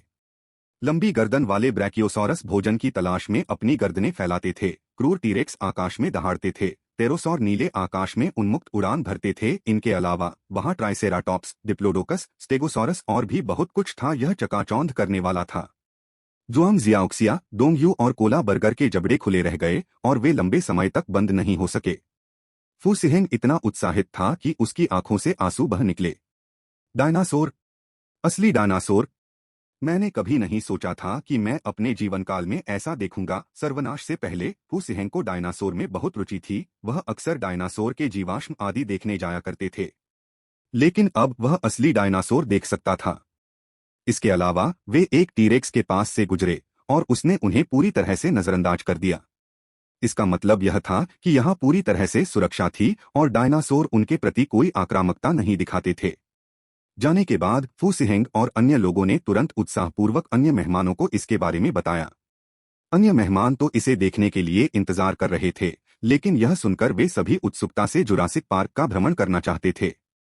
2 घंटे के लिए 5 अंक सामान्य लोगों के लिए थोड़ा कष्टकारी था जो पैसे बचाने की कोशिश कर रहे थे, क्योंकि अधिकांश सामान्य लोग क्रिस्टल कोर प्राप्त नहीं कर सकते जब तक कि वे भाग्यशाली न हो। लेकिन डायनासोर का विरोध कौन कर सकता है? इस बीच बाहर का तापमान धीरे धीरे बढ़ रहा था। हाईकांग बेस के नेता ये गांवफेई कार में बैठे थे और गर्मी से हांफ रहे थे। कार को चलाने के लिए क्रिस्टल कोर को शक्ति में परिवर्तित किया जा सकता था, लेकिन इसके लिए बड़ी संख्या में कोर की आवश्यकता होती थी। इसके अलावा कार में एयर कंडीशनिंग चलाना भी उसकी क्षमता से बाहर था। अरे, आज इतनी गर्मी क्यों है? तापमान तो 40 डिग्री सेल्सियस से ज्यादा होगा, ये गांवफेई ने गाली दी। यद्यपि अभी तक गर्मी का स्तर बहुत अधिक नहीं था, फिर भी यह असहनीय होने के लिए पर्याप्त था। आगे वाला ड्राइवर और भी ज्यादा गर्म था, लेकिन उसने ज्यादा कुछ कहने की हिम्मत नहीं की, बस लगन से गाड़ी चला रहा था। उनकी कार के पीछे कई टैंक और बख्तरबंद वाहन चल रहे थे। संख्या अधिक नहीं थी, आंशिक रूप से संसाधनों की बर्बादी से बचने के लिए, लेकिन इसलिए भी क्योंकि इस बार ये गांवफेई अपने साथ कई उच्चस्तरीय क्षमता वाले उपयोगकर्ता लेकर आए थे। उसने सोचा कि आखिरकार यह सिर्फ एक होटल था, और भले ही होटल चलाने वाली लड़की बहुत सक्षम थी, फिर भी वह संभवतः उसके और इतने सारे उच्चस्तरीय क्षमता वाले उपयोगकर्ताओं के खिलाफ नहीं टिक सकती थी। यह सोचकर कि वह जल्द ही प्रचुर संसाधनों वाले एक होटल में कैसे रहेगा, ये गांवफेई का मूड थोड़ा बेहतर हो गया। हमारे पहुंचने में कितना समय लगेगा? उसने पूछा। श्रीमान, हम पहले ही सिटी ए में प्रवेश कर चुके हैं। स्टारी रिवर स्क्वायर तक पहुंचने में लगभग 1 घंटा और लगेगा। हम इस बीच होटल में सभी लोग लॉबी में इकट्ठे होकर खाना खा रहे थे और बातें कर रहे थे।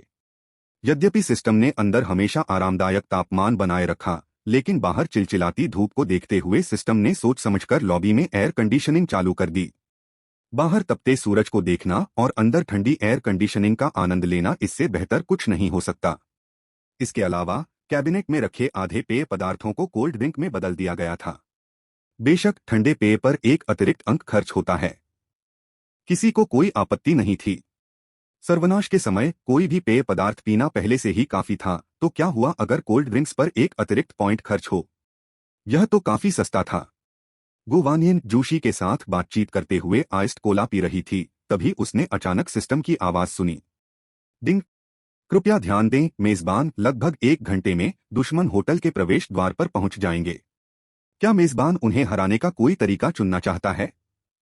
क्या तरीके उपलब्ध हैं? गुवानियन ने दिलचस्पी से पूछा। ऐसे कई स्थान हैं। उदाहरण के लिए, हम उन्हें सीधे किसी भी खतरनाक स्थान पर भेज सकते हैं, यहाँ तक कि ऑक्सीजन रहित स्थान पर भी, या मैं डरावनी दुनिया में अपने सहकर्मी से कह सकता हूँ कि वह उन सभी को डरावनी दुनिया में स्थानांतरित कर दे। हाँ हाँ हाँ, यह विकल्प भी है। गुवानियन बेकाबू होकर हंसा। इस समय गुवानियन को अचानक एक विचार आया और उसने पूछा, सिस्टम, क्या जुरासिक पार्क में डायनासोर को अस्थायी रूप से होटल के प्रवेश द्वार पर छोड़ा जा सकता है? उन्हें दुश्मनों पर हमला करने में सक्षम होना चाहिए, है ना? बिल्कुल, सिस्टम ने कहा। मैं समझ गया, मेजबान उनसे निपटने के लिए डायनासोर का इस्तेमाल करना चाहता है। बिल्कुल ठीक है, जैसे ही मेजबान आदेश देगा, मैं तुरंत डायनासोर को छोड़ सकता हूं। महान गुवानियन खुशी से शो देखने के लिए इंतजार कर रहा था। वे बहुत ही शक्तिशाली आक्रमण शक्ति वाले विशालकाय डायनासोर थे। यहां तक कि सर्वनाश में सबसे शक्तिशाली ज़ोंबी राजा भी डायनासोर के पैरों के नीचे छोटी चींटियों के अलावा कुछ नहीं होंगे। इसलिए भले ही दुश्मन विभिन्न प्रकार की क्षमताओं वाले हों, वे संभवतः केवल डायनासोर के सामने ही डर से कांप पाएंगे। बेशक अगर वे दुश्मन समझदार होते और आज्ञाकारी ढंग से जाने को तैयार होते तो शायद यह नौबत नहीं आती। लेकिन अगर वे समझदार नहीं थे तो वे उसे निर्दयी होने के लिए दोषी नहीं ठहरा सकते थे। वह प्रलय में लोगों के लिए स्वर्ग प्रदान करना चाहती थी, लेकिन इसमें वे लोग शामिल नहीं थे जो उसे परेशान करते थे। थोड़ी देर बाद अचानक किसी ने चिल्लाकर कहा, बाहर देखो, ऐसा लग रहा है कि गाड़ियां आ रही हैं। हे भगवान, कोई तो सर्वनाश में भी कार चला सकता है। जुआंग जियाओक्सिया की आंखें चौड़ी हो गईं। इसके लिए कितने क्रिस्टल कोर लगेंगे? सिर्फ कारें ही नहीं, उनके पीछे टैंक और बख्तरबंद गाड़ियां भी हैं। हे भगवान, क्या वे होटल पर हमला करने आ रहे हैं? हमें क्या करना चाहिए?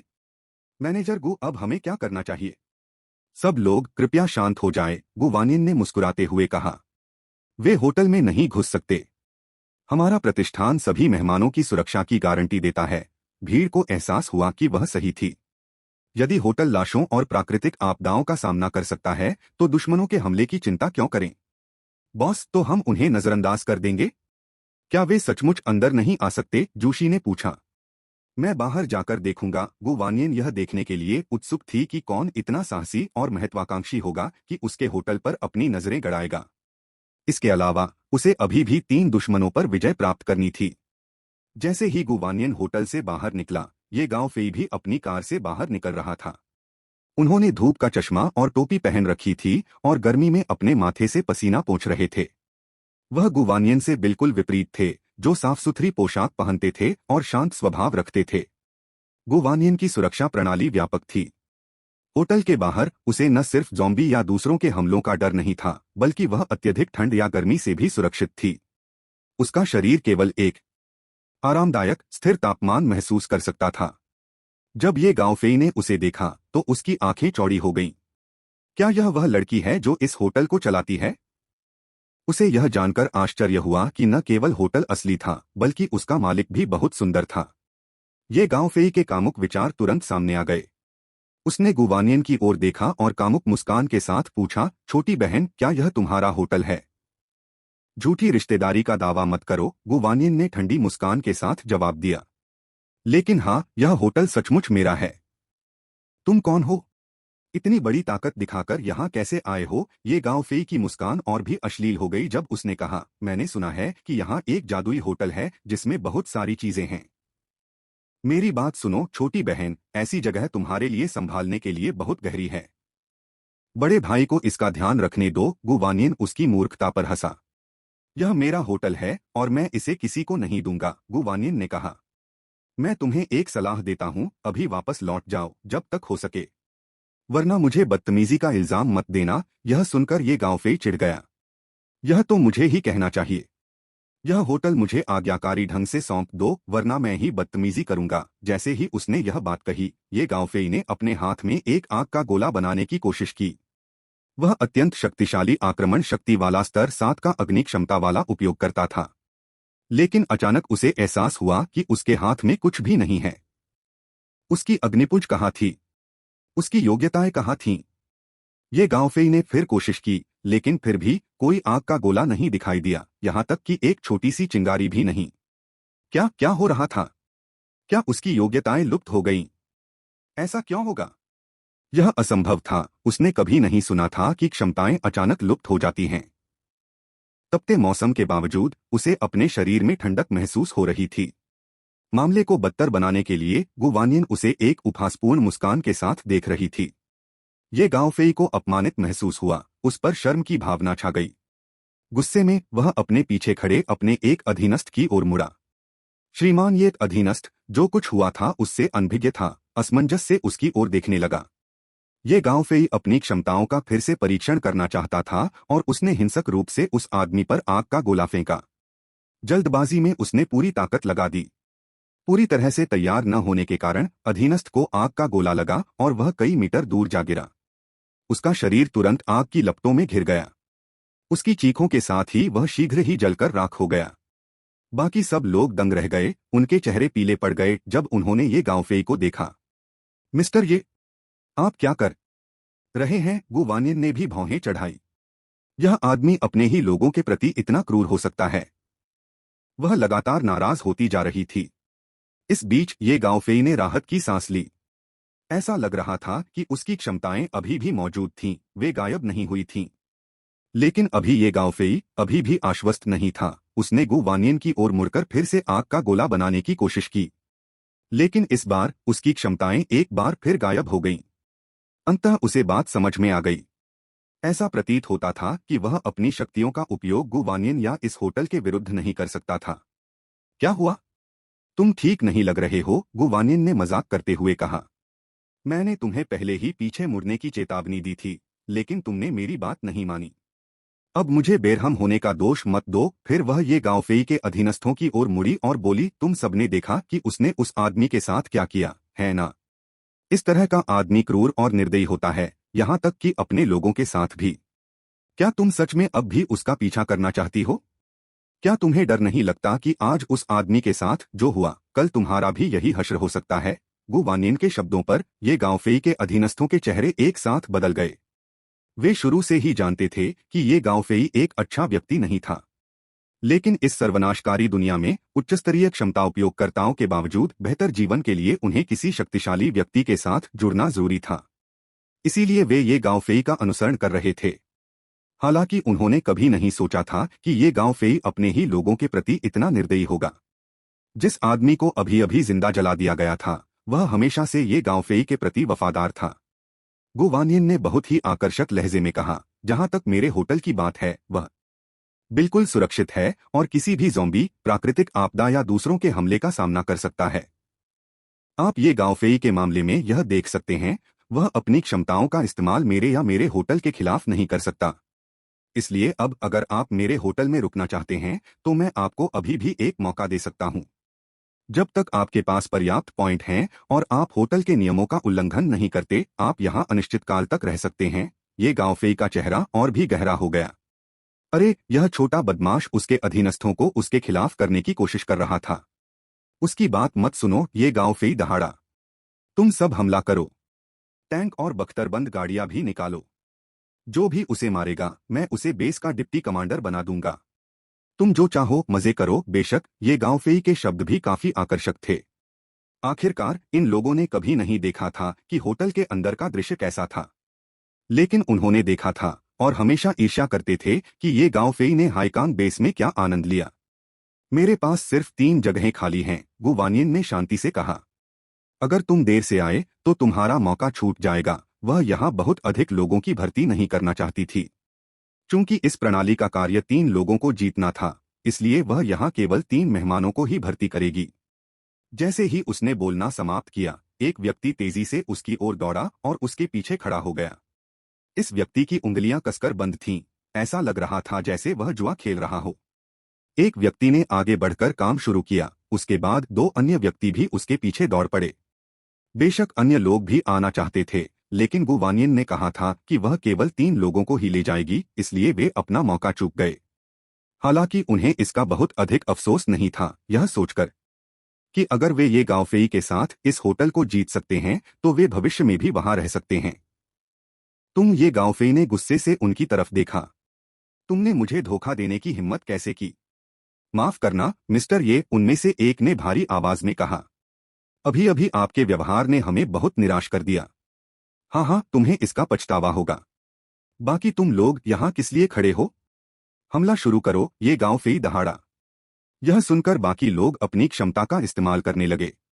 टैंक और बख्तरबंद गाड़ियां चलाने वाले भी हरकत में आ गए, लेकिन उन्हें यह देखकर आश्चर्य हुआ कि न तो उनकी क्षमताएं काम आईं और न ही टैंक और बख्तरबंद वाहन काम कर पाए। ऐसा लग रहा था कि वे साधारण लोग बन गए हैं और टैंक तथा बख्तरबंद वाहन मॉडल में बदल गए हैं। तो लड़की ने जो पहले कहा था वह सच था। सभी को इस बात का अफसोस होने लगा कि वे पहले क्यों नहीं दौड़े। दुर्भाग्यवश अब पछतावे के लिए बहुत देर हो चुकी थी। गु वानियन ने ठंडी हंसी हंसते हुए अपने दिल में सिस्टम से कहा, सिस्टम, अब आप डायनासोर को रिहा कर सकते हैं। लगभग तुरंत ही 2 टायरानोसॉरस रेक्स ये गांव फेई और उसके आदमियों के सामने प्रकट हुए। 2 गर्जनाओं ने धरती को हिला दिया और आकाश में गूंज उठी। वहां होटल में मौजूद मेहमान आश्चर्य से चिल्लाए बिना नहीं रह सके। हालांकि हमने उन्हें पहले जुरासिक पार्क में देखा है, लेकिन इस बार यह अलग लग रहा है। बेशक आखिरकार वे अब दुश्मन को खत्म करने के लिए यहाँ हैं। टीरेक्स, आक्रमण करो। ये गांव फेई और उनके अधीनस्थ पूरी तरह से अचंभित थे, उनके शरीर जम गए थे। डर, यह डर उनके दिल की गहराइयों से निकल रहा था, उनके पूरे शरीर में समा गया था, जिससे वे हिल भी नहीं पा रहे थे। क्या टैंक और बख्तरबंद वाहन, क्या महाशक्तियां, भले ही वे अभी भी उनका उपयोग कर सकते थे, वे इतने विशाल डायनासोर के सामने एक मजाक बन गए। जब ये गांव फेई अभी भी भय में डूबा हुआ था और अपने होश में आने में असमर्थ था, तभी टीरेक्स में से एक ने उस पर पैर रख दिया, जिससे वह तुरंत टुकड़े टुकड़े हो गया। यह देखकर उसके अधीनस्थों ने भयभीत होकर चीखें निकाली और लगभग सहज ही सभी दिशाओं में तितर बितर हो गए। लेकिन टीरेक्स के सामने उनके लिए भागने की कोई जगह नहीं थी। 1 मिनट से भी कम समय में या तो उन्हें सीधे कुचलकर मार दिया गया या फिर वे टीरेक्स के पेट में चले गए और भोजन बन गए। होटल में मौजूद मेहमान भी, हालांकि उन्हें यह दृश्य रोमांचक लगा, लेकिन वे भी इस दृश्य से कुछ हद तक डरे हुए थे। उन्होंने सर्वनाश का अनुभव किया था और ज़ॉम्बी को लोगों को काटते और कुतरते देखा था, लेकिन यह पहली बार था जब उन्होंने डायनासोर को मनुष्यों को खाते देखा था। 3 लोग जो अभी अभी गुवानियन के पक्ष में आए थे, इतने डर गए कि उनके पैर कांपने लगे और वे जमीन पर गिर पड़े। इस समय वे अविश्वसनीय रूप से आभारी थे कि उन्होंने पहले गुवानियन का पक्ष लेने का फैसला किया था, अन्यथा वे भी टीरेक्स के पैरों के नीचे या उनके मुंह में आत्मा बन गए होते। अपना काम पूरा करने के बाद दोनों टीरेक्स अब उतने खूंखार नहीं रहे। उन्होंने अपने सिर हिलाए और पूंछ हिलाई, मानो तारीफ मांग रहे हों। शाबाश, गुवानियन ने उनकी प्रशंसा की, फिर अपने मन में सिस्टम से कहा, अब आप उन्हें वापस ले सकते हैं। एक क्षण में टीरेक्स सभी की आंखों के सामने से गायब हो गए।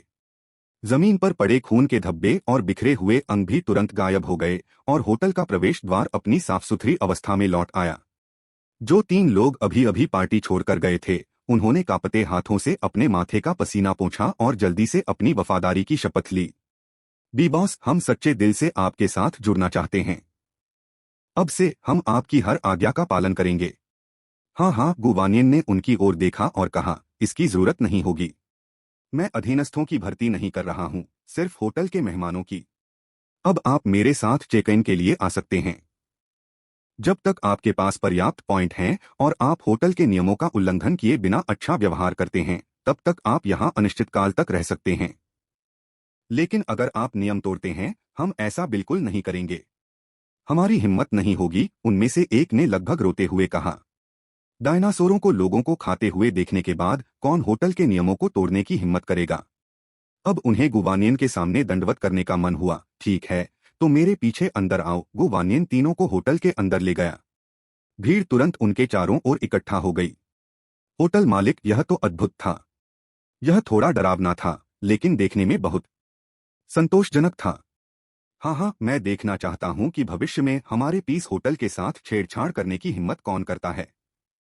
वाह, इससे मेरा खून खौल उठा। मैं फिर से जुरासिक पार्क में खेलना चाहता हूँ। कोई शामिल होना चाहता है? चलो चलें। लेकिन टीरेक्स अभी भी थोड़ा डरावना है। वह हमें खाएगा नहीं, है ना? गुवानियन ने पहले ही कहा है कि वे हमारे प्रति आक्रामक नहीं हैं। क्या तुम्हें उसकी बातों पर भरोसा नहीं है? हम पहले भी वहां जा चुके हैं। मैंने चुपके से एक टीरेक्स को छुआ भी था और कुछ नहीं हुआ। चल दर। गुवानियन 3 नए रूपांतरित मेहमानों को फ्रंट डेस्क पर ले आए और जूशी से उन्हें चेक इन करवाया। बॉस, कमरा नंबर 206 में ठहरे मेहमान वेई फेंगुआ अभी तक वापस नहीं आए हैं। उनके कमरे की बुकिंग 5 मिनट में खत्म हो जाएगी। क्या हम नए मेहमानों को कमरा नंबर 206 में चेक इन करने दे सकते हैं या हमें उनके लौटने और बुकिंग रिन्यू कराने का इंतजार करना चाहिए? जूशी ने पूछा। 10 मिनट रुको, गुवानियन ने कहा। जब कमरा खाली हो जाए तो नए मेहमानों को आने दो। वह वापस नहीं आएगा। बाई शुवेन ने उससे निपटने के लिए उसे जानबूझकर होटल से दूर ले जाया था। हाथ पैर खराब होने के कारण उसके लिए वापस रेंगना नामुमकिन था। अब तक तो उसे ज़ॉम्बी खा चुके होंगे। इसलिए 5 मिनट बाद जूशी ने 3 नए मेहमानों की जांच की। उनमें से एक व्यक्ति एकल कमरा 206 में रहने लगा, जबकि अन्य 2 व्यक्ति दोहरे कमरा 303 में रहने लगे। डबल रूम साझा करने वाले दोनों व्यक्तियों के पास कमरे की एक एक चाबी थी। कमरे का शुल्क उनके दोनों कार्डों से बराबर बराबर काट लिया जाता था और वे चाहें तो अलग अलग चीजें खरीद सकते थे। इसके अलावा प्रणाली की सावधानी पूर्वक प्रकृति के कारण डबल रूम में न केवल एक अतिरिक्त बिस्तर था, बल्कि सभी सुविधाओं की प्रतिलिपि भी थी।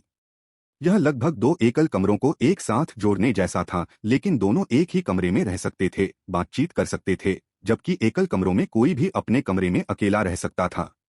डिंग। बधाई हो मेजबान, मिशन पूरा हुआ। पुरस्कार कमरे 401 और 402, कमरे 301 से 305 एक बार अपग्रेड किए गए। 5 असीमित व्यंजन अनलॉक किए गए। 5 असीमित फल अनलॉक किए गए। बीबीक्यू रेस्तरां अनलॉक किया गया। सभी असीमित बीबीक्यू सामग्री अनलॉक की गई। वाह, एक और रेस्तरां खुल गया। गुवानियन को लगा कि जीवन बेहतर से बेहतर होता जा रहा है। वह कैफेटेरिया की जांच करने गई और देखा कि खाद्य मशीन में अब ब्रेस्ड बीफ, ग्रिल्ड बैंगन, गर्म और खट्टे कटे हुए आलू, तेल में ब्रेस्ड झींगा और पोर्क पेट मिर्च सूप के साथ रतालू शामिल हैं। कैबिनेट में अब ड्यूरियन, चेरी, तरबूज, मैंगोस्टीन और ड्रैगन फल थे। ये 5 फल या तो बड़े थे या अधिक कीमती माने जाते थे। यद्यपि वे सिस्टम में असीमित थे, गुवानियन एक बिंदु पर सेब की तरह उनकी कीमत नहीं लगा सकता था। ड्यूरियन प्रत्येक 4 अंक का था, चेरी प्रत्येक बॉक्स 3 अंक का था, प्रत्येक बॉक्स में 10 चेरी थीं। तरबूज, मैंगोस्टीन और ड्रैगन फल सभी को 2-2 अंक मिले। जैसे ही उन्होंने कैबिनेट में नई वस्तुएं देखीं, कई मेहमान उन्हें चुनने और खरीदने के लिए आ गए। बाई शुवेन एक स्तर 4 क्षमता उपयोगकर्ता होने के नाते अंकों के बदले में नाभिक क्रिस्टल की कमी नहीं थी, इसलिए उसने उदारतापूर्वक एक ड्यूरियन और चेरी के 2 बक्से खरीदे। प्रलय से पहले ये दोनों उसके पसंदीदा फल थे। उस समय वह एक बड़ी स्टार थीं और उनके पास पैसे की कोई कमी नहीं थी, इसलिए वह जितना चाहें उतना खा सकती थीं। लेकिन सर्वनाश के बाद, भले ही वह एक क्षमता उपयोगकर्ता थी और उसके पास भोजन की कमी नहीं थी, उसने फिर से ड्यूरियन या चेरी भी नहीं देखी थी।